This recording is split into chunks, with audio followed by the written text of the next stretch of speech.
Hey guys, and welcome back to another off the cuff. So it's happened. NATO has pulled out of Afghanistan, and pretty pissed off. Uh, yeah, I can't believe the way it's happened, and the way it's happened again. I would implore people to try and put their politics aside and all of our like patriotism or anything like that. I have family and friends in the US military and the British military. Obviously, the British military was a very tiny number out there, but it doesn't matter. I just want us to look at this from a pragmatic point of view for today.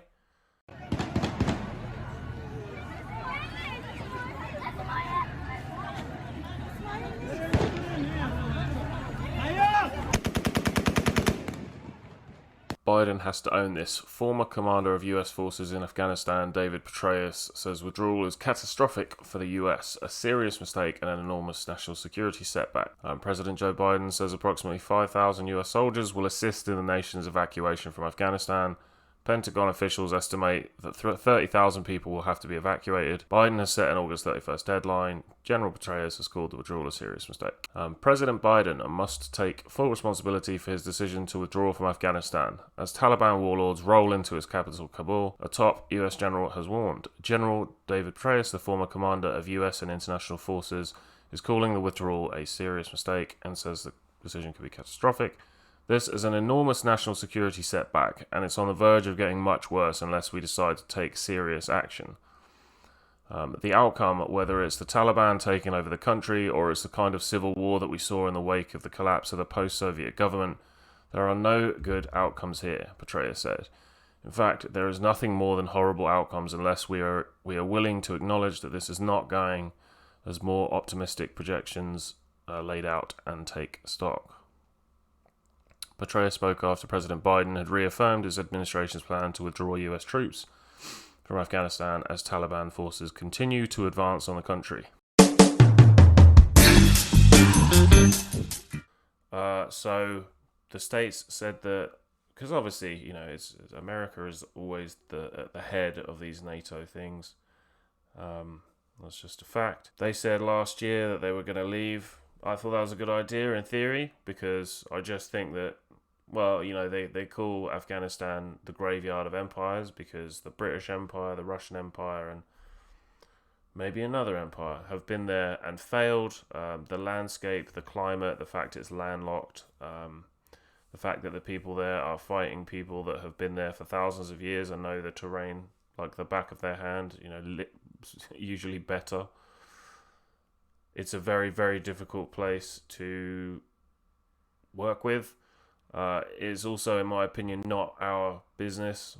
What happens there. You can want people to be good, and maybe some of the people that spend so much time in the West protesting for feminism and trans rights, we have so much freedom in the West that it seems kind of ridiculous that they wouldn't do it in countries that need it like this. So anyway, but in my opinion, you can't just go around the world trying to make everywhere perfect. However, if you're going to start something and you're going to invest $1 trillion of taxpayers' money. So, this isn't just, this stuff didn't just appear. They took your tax money, they took our tax money, they then paid the military-industrial complex, and they used it to supply this sort of never-ending war in the Middle East. And I think what is so perturbing to me is that we've seen this numerous times before, where a NATO regime led by America leaves a country,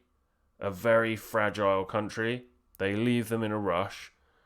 There is no decent planning, not long-term, established planning.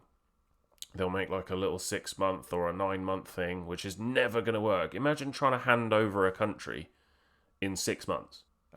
Anyway, and all of the stuff that's gone wrong in the past has gone wrong again this time.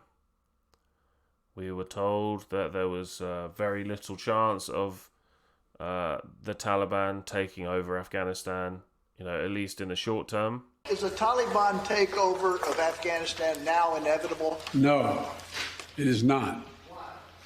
because you have the Afghan troops have 300,000 well-equipped, as well-equipped as any army in the world, and an air force.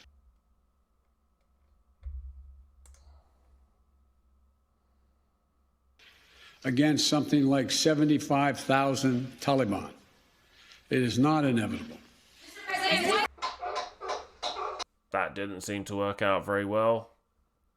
We were assured, not just by the President of the United States, but by Pentagon chiefs at the Pentagon, and that this was not a likely outcome. It's happened very quickly. And again, they've left behind all, most of the equipment. And I don't even care if it's most. They've left behind a vast amount of equipment. Imagine if you, just for a minute, humour me, a grumpy old man, humour me. Imagine that you lived in a pretty poor country.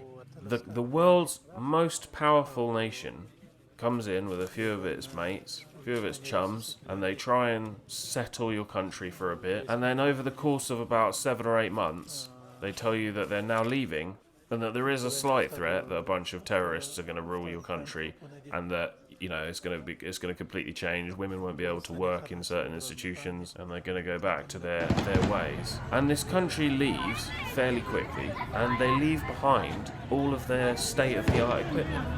And this terrorist regime just steps back into the country and comes out of the shadows in the country, because a significant part of that country were just biding their time, waiting. And they basically come out and they're like, oh, look at all those armoured vehicles and the rocket launchers and the laser-guided whatevers. And, and obviously it's not just Western systems and firearms. There's also a lot of Russian stuff there, because the Afghan army uses Russian stuff, and then they also use some Western stuff, and obviously the NATO forces were using Western stuff. So it's a candy store, military weapon systems, vehicles, etc. I just think, what are we doing? Like, I get it. Like I said, I don't think that countries should be going into other countries to tell them how to live. You can try and guide them, and we've seen how certain Western countries have been guided or manipulated by outside forces, just a bit of money. You don't need trillions worth of military. You can try and do it that way, but I ultimately obviously think people shouldn't be there. The problem for America is, if you're going to have such a massive military, 10 times the money is spent per year on the US military than on the Chinese military, where do you spend that money, and what do you need it for? And to me, that's one of the worrying questions coming up, because is there any point in fighting a country like China? Probably not. They supply most of your stuff. They manufacture 80% of American goods. So you need them for manufacturing. Even if you don't need them and you're like, we're not just going to gradually transfer manufacturing back to the States or the West, which would be a really good thing. We're just going to stop. They're also heavily nuclear armed. So you can't really do much scrapping with the Chinese, unless you just want the end of the world. Maybe some people do. So where are they going to spend the money for the vast amount of money that is put aside to spend on the military in America? And, we've heard a lot of things being said in the media about, the biggest problems are domestic, and, so that's kind of worrying. But yeah, I would love to know what you guys think, because although I'm happy in one regard that people are leaving, I feel like a lot of people don't understand that to do something like this does not take 6 months. It takes 5 years, 3 or 5 years. It takes an awful lot of planning. You need to know that you're not going to be put in people's... If you're going to have the nuts to go into a country and take it over, basically, and you're like, it's cool, we're doing it for your own good, you have to think of the people there. Like, what must they think? They must be terrified. You have to be able to, try and hand their country back in a way that is going to give them some sort of continuity and safety. And that leads me to the last thing. Do not think that just because your last administration in America was averse to having any Middle Eastern refugees, that this administration is equally averse, because they're not. They will 100% look at it as a way to virtue signal by taking in millions of refugees, or at least hundreds of thousands. And some countries are already full to bursting with Middle Eastern refugees, mine being one of them. So that's a pretty massive problem that you create when you just step out of a country and you leave all of your military equipment there for the next people to take and use on its own people. And we've already seen horrendous scenes of American vehicles being driven down the road and drifted round corners and dragging people behind it. That's a good look. Maybe Lockheed Martin could use that for their next drone thing. You know, the picture of their vehicles being used to drag people behind them in the streets. So anyway, yeah, very disappointing. One of the most frustrating things I would say as well is the hubris and the kind of the arrogance of the Biden administration, of how confident they were that nothing would happen, or at least not in the short term. Anyway, yeah, let me know what you think. Hopefully this isn't too boring, and I will see you soon. Is a Taliban takeover of Afghanistan now inevitable? No, it is not.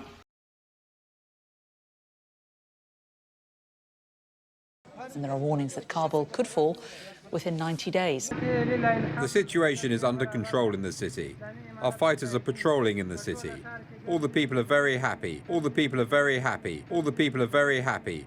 The Mujahideen of Islamic Emirate are assuring people that there is nothing to worry about.